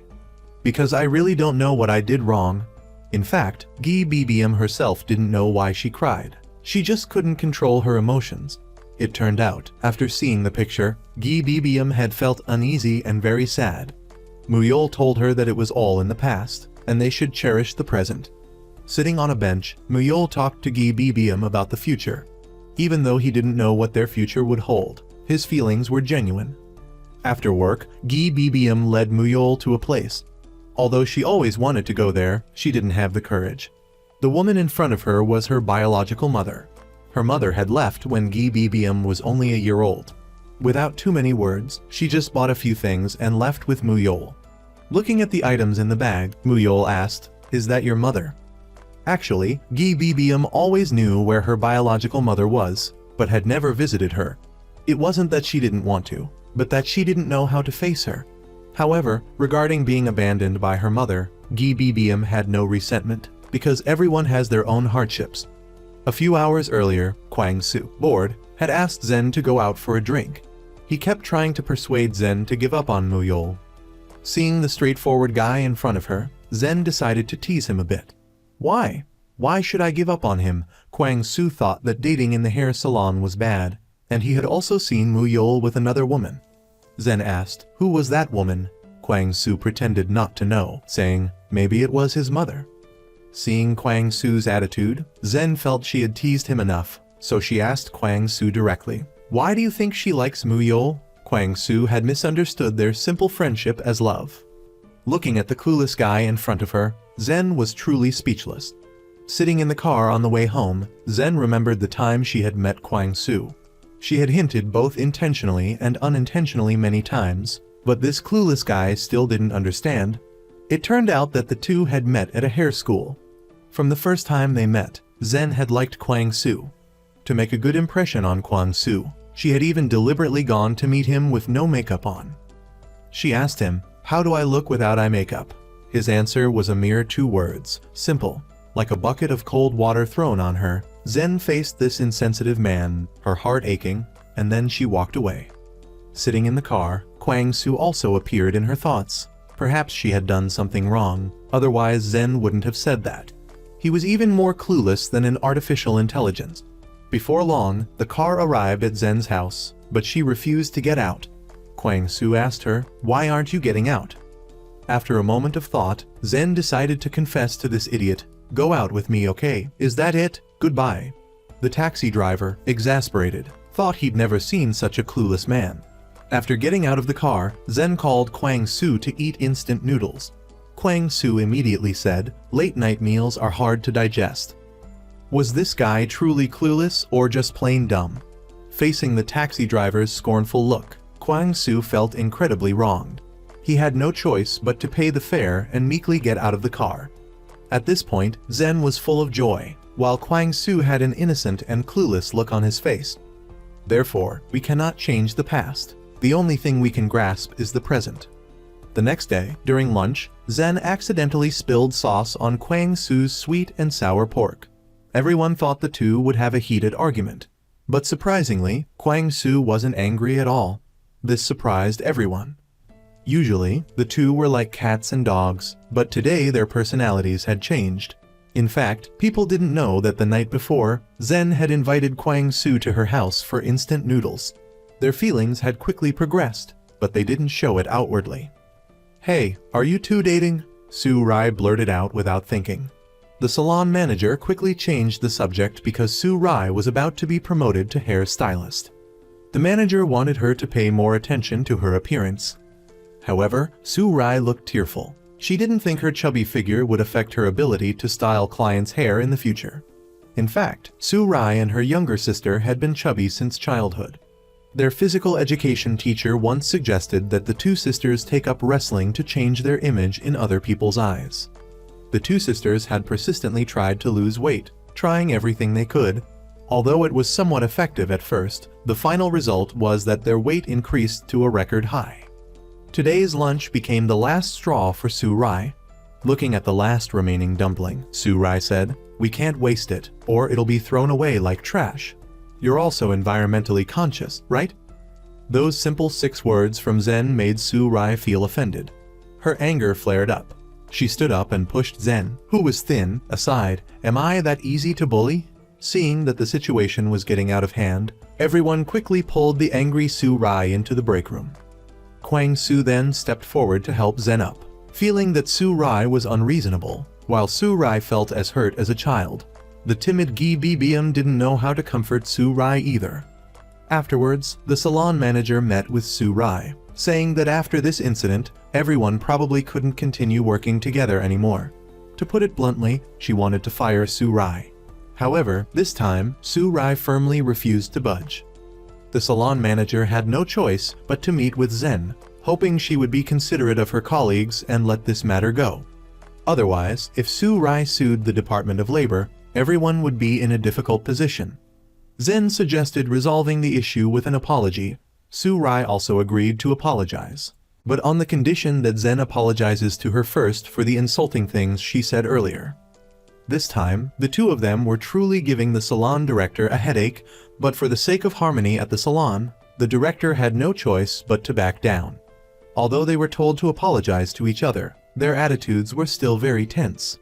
Seeing them standing there silently, not saying a word, everyone else was unsure of what to say either. Finally, Zen spoke up first. Su Rai also reluctantly offered an apology. Seeing this, the salon director quickly intervened, saying the matter should be dropped.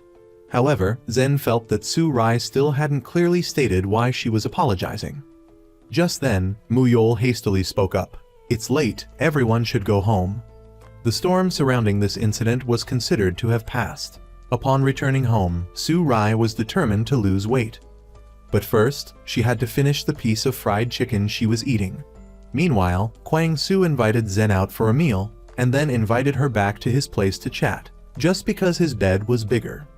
Zen happily agreed, but after everything was said and done, Kwang Su was restless, unable to sleep because he was used to sleeping alone and couldn't tolerate Zen's breathing.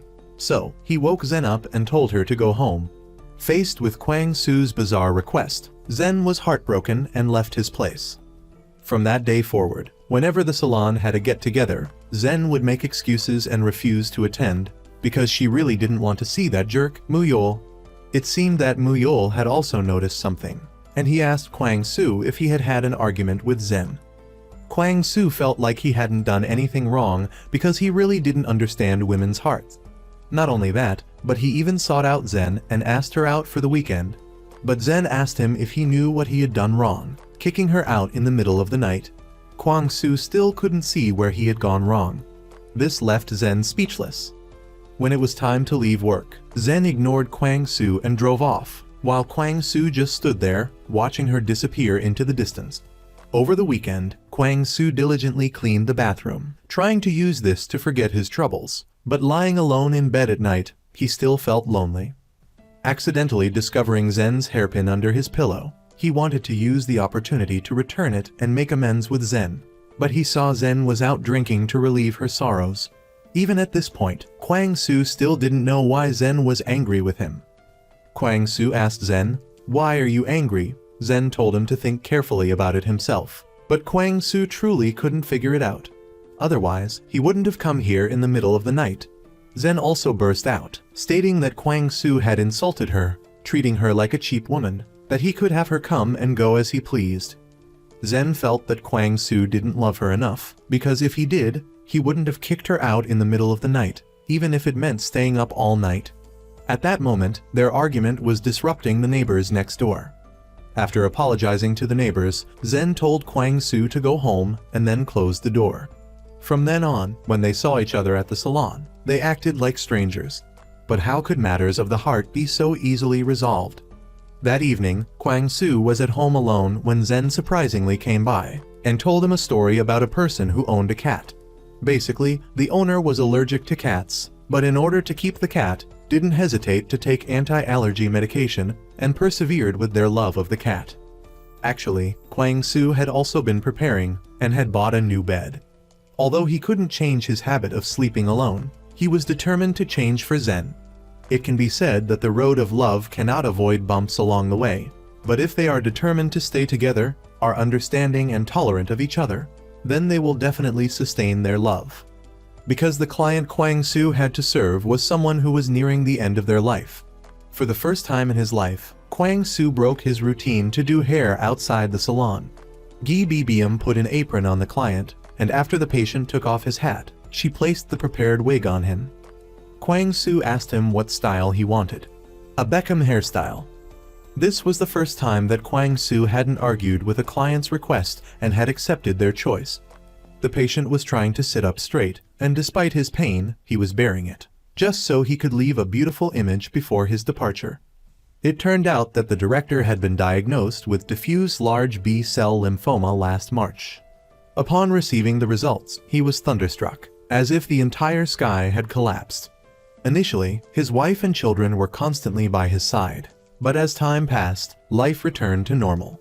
His family treated him as if he were an ordinary person, completely disregarding the fact that he was a patient. At times, the director didn't even know what he should do, nor what he wanted. When feeling lonely, he could only turn back to his real estate business. Just as he was pondering how to live out his remaining days, he met the owner of a hair salon who came to view the premises. It was from this point that the director's life began to brighten. After that, he went to the salon, not only trying a perm for the first time in his life, but also getting his ears pierced and buying stylish clothes, all in an attempt to live his remaining days to the fullest. Furthermore, he started learning how to bake in order to make a delicious cake for his family and to play the piano so he could perform a sweet melody for his loved ones. By this time, Kwang Soo had also completed this special hairstyle. Gi Bibium hastily handed him a mirror to look at himself. His pale face cracked into a forced smile before Kwang Soo left. The director's wife insisted on paying for the service, but Kwang Soo adamantly refused to take anything other than the haircut fee. After Kwang Soo and Gi Bibium departed, the director's wife called a photographer to take one last family photo. The director's solo picture became a masterpiece of his life. Mu embraced Gi Bibium, their eyes locked. He wanted to discuss life with her because they had been dating for several months and still hadn't graduated from the first stage. Just as Muyol was preparing to enter university, he was unexpectedly stunned by a phone call. Gi Bibium startled awake, also shocked by Muyol's reaction. Not being accepted into university, Muyol dejectedly left Gi Bibium's house. The following day, after work, Muyol helped Gi Bibium with her hair. The reason Muyol was in such a rush was that he had received his military enlistment orders. This meant it would be a long time before they saw each other again. Gi Bibium asked Muyol what he wanted to do most before enlisting. Muyol said he wanted to go out with Gi Bibium, like an overnight stay. Upon hearing Muyol's request, Gi Bibium fell silent, unsure how to respond. Gi Bibium returned home distraught. This question had puzzled her for a long time. Having never been in a relationship, she didn't know how to face this situation. Later, Gi Bibium sought out Zen. She wanted to ask what she should do when facing Muyol's request. No, absolutely not, Zen said, believing that once they entered university, Gi Bibium would have to bear all the consequences herself. Furthermore, Muyol making such a request before enlisting was really going too far. If Muyol truly wanted to go to university, then he should wait until after his service. However, things unexpectedly took a turn. The next day, when Gi Bibium went to the salon, Zen sought her out and said that she hadn't been thinking straight lately and had spoken incorrectly yesterday. In reality, when two people are together, the important thing is not when they enter university, but whether Gi Bibium is willing for Muyol to be her first man. Enlightened by Zen, Gi Bibium began preparing her things to go on a trip with Muyol. She packed everything she could think of, worried about missing something. When Pum Muyol saw her luggage, his jaw dropped. Was she going on a trip or moving house? Looking at the pile of stuff Gi Bibium brought, Muyol couldn't help but be surprised. He joked, "Are you going on vacation or moving houses?" Muyol and Gi Bibium set off on their trip. They enjoyed their time together, creating beautiful memories. While on the road, having never been in a relationship before, Gi Bibium decided to look up some information online. But the content that popped up startled her, almost being caught by Muyol. The two arrived at the resort as they had wished. Muyol took Gi Bibiam out for a romantic dinner, after which they strolled along the beach. However, when the crucial moment arrived, Gi Bibiam suddenly became shy. She stayed in the bathroom for ages, refusing to come out, which worried Muyol. He thought something had happened to her in there. He hurriedly found a spare key to open the door, at which point Gi Bibiam truly found herself in a dilemma. However, since the die was cast, she had no choice but to step outside. Muyol embraced Gi Bibiam, gazing at the stars above, soothing her nervousness. That night, Gi Bibiam slept soundly. An elderly man with social anxiety stood in front of a hair salon for a long time without daring to go inside, which made everyone in the salon curious. When the manager came out to ask him, the old man hurriedly scurried away. Everyone in the hair salon thought the old man was a bit strange. In reality, the old man was over 80 years old, and his wife had just passed away a month ago. Since he was a child, he had been accustomed to being taken care of and had never done housework. Therefore, before she passed, his wife had prepared many things for him. But for the old man, the void his wife had left was so immense that he missed her even more. For him, tomorrow was not a hope, but an agony. The old man had also decided that he would soon be reunited with his wife. But there was one thing that always weighed on his mind. He had never been to a hair salon. Because his mother and wife were both hairdressers, he had always had his hair cut by them. Even though he had walked back and forth in front of the hair salon for 5 or 6 days straight, he still didn't have the courage to go inside. This made the old man very distressed. Whether you're 70 or 80, adapting to new changes doesn't seem to be easy. Every time, the old man would muster all his courage, but in the end, he would always give up. Actually, the old man hated his shyness. Just thinking about these things, he would become frustrated. But as long as he was alive, he had to bravely try new things. Even though he had never experienced it before, lately, the old man had been very busy because at his advanced age, he had to do everything himself, so he felt that time was passing very quickly. After several failed attempts, he became even more determined because he realized one thing. Even at 80, he could still start doing some things again.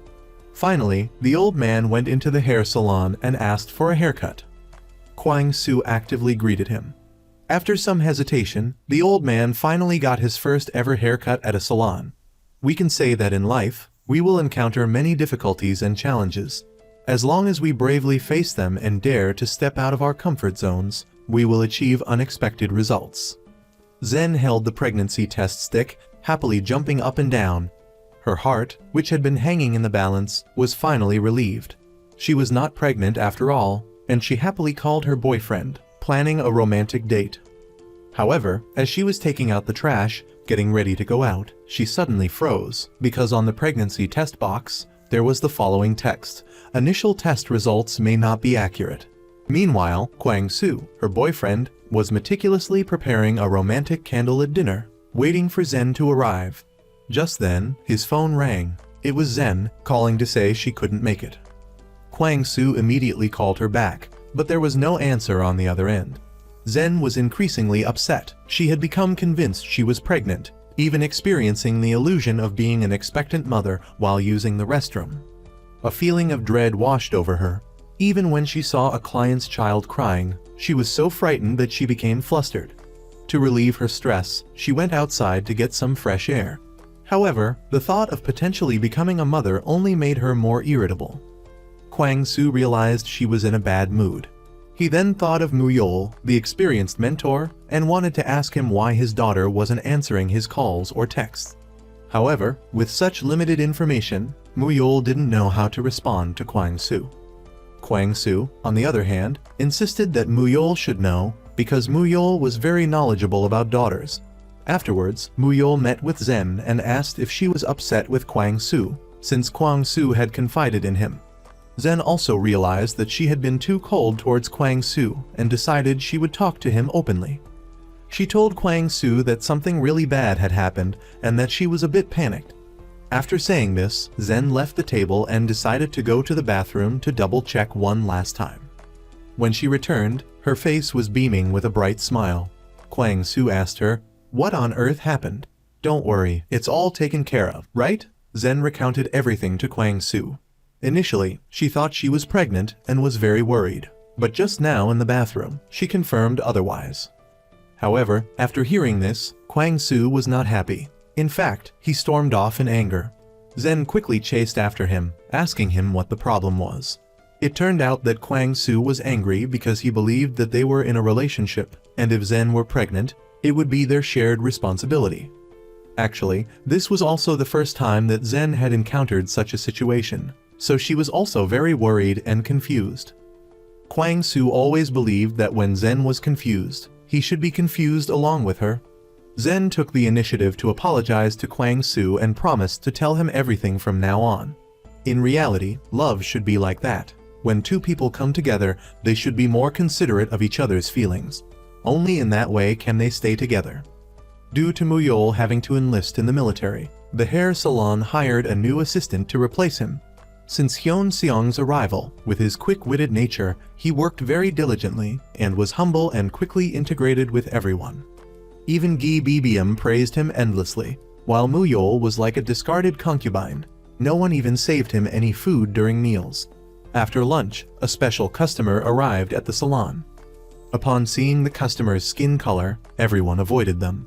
Soo Rai pushed the manager forward, but when faced with the foreign customer, the manager didn't understand what she was saying, and could only continuously wink at Soo Rai. In this moment of crisis, Hyun Seong stepped forward, and was seen speaking fluently with the foreign customer. The manager felt like he had found a treasure. He immediately became the new darling of the salon.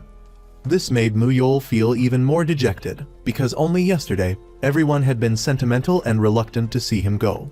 Today, it seemed as if whether he was there or not didn't matter anymore. During meals, everyone revolved around Hyun Seong, which made Muyol extremely uncomfortable.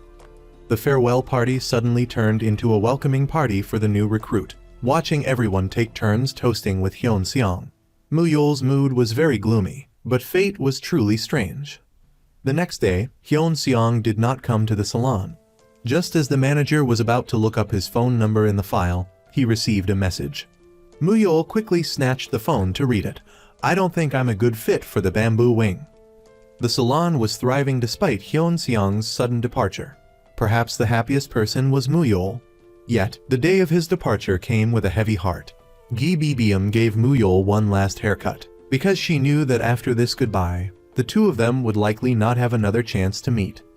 Everyone in the salon was also tactful and didn't want to disturb them. Finally, everyone saw Muyol off on his way. After just a few steps, Muyol suddenly ran back, hugged Gi Bibiem tightly, and said that he didn't want her not to wait, but that he hoped she could wait for him to return. In that moment, the two of them truly didn't want to part ways. Watching Muyol's figure fade into the distance, Gi Bibiem couldn't bear to leave. 3 months later, Gi Bibiem, along with Muyol's mother and younger brother, came to visit him. Just as Muyol's mother was happily about to hug her son, Muyol ran towards Gi Bibiem, ignoring his mother and brother. Even during lunch, Muyol had his mother take his younger brother out for a walk, not wanting anyone to disturb their private world. Muyol held Gi Bibiem's hand as they walked along a small path, sharing their longings for each other. Muyol was also informed by Gi Bibiem that Zen and Kwang Soo's relationship had been exposed. Although the manager didn't say anything, Zen still transferred to another salon. As for the assistant, in the hairstylist promotion exam, she surpassed Soo Rai and Gi Bibiem, becoming the substitute hairstylist. And finally, Gi Bibiem and Muyol went to the wishing forest. Although it's unknown what they wished for, a bright future lies ahead of them.